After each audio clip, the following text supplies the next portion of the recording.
Welcome back to Real TV Films. I'm your host, Tracy Stump. I'm here with Dr. Helen Caldicott at the premiere of Fallout. How are you? I'm all right. Are you doing all right? Yep. Tell us a little bit about your involvement with this film. Well, when I was about 17, I read a book called On the Beach by an Australian called Neville Shute. I lived in Melbourne, Australia, and the book was about a nuclear war that occurred by accident in the Northern Hemisphere. Everyone was killed. The only people left alive in the world were people in Melbourne, and gradually the radiation came down and everyone died. Then Stanley Kramer made a film about it with Ava Gardner and Fred Astaire and Gregory Peck. So the film itself had a major impact upon me at 17, and I lost my innocence. I kind of lost my virginity in that I never felt safe again. I never felt safe again.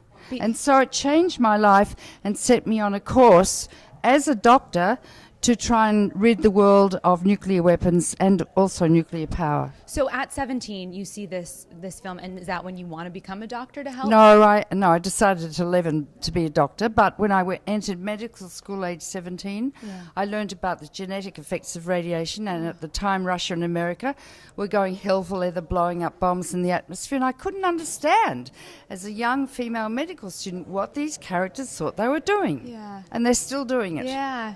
How do people at home get involved, and how do we help stop all this craziness? It's a good question. You really should know that nuclear war could occur tonight because of the 20,000 H bombs in the world. Russia and America are 94%. That's 94, terrifying. And you are still targeting Russia with thousands of nuclear weapons, and they're targeting you, and by computer error, a hacker, all sorts of things could blow us all up tonight and cause nuclear winter and the end of life on Earth, and yet we cover our eyes and we're like lemmings walking towards a cliff of nuclear annihilation. I'm terrified. Well, you should be. Everyone should be terrified. Yeah. And you're young. How old are you? I'm 26. Yeah, well, do you want a life? I do. Yeah. What Well, do I do, doctor? Well, all right. Well, you have to learn about it. Okay. That's why I'm here. All right, so school go me. to my webpage, nuclearfreeplanet.org. Okay. And read all about nuclear war. And I've written a book. Well, I've written lots of books, so you can find the books.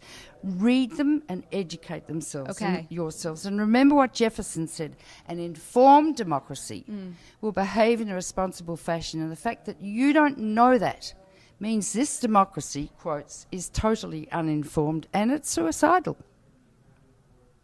Loss of words.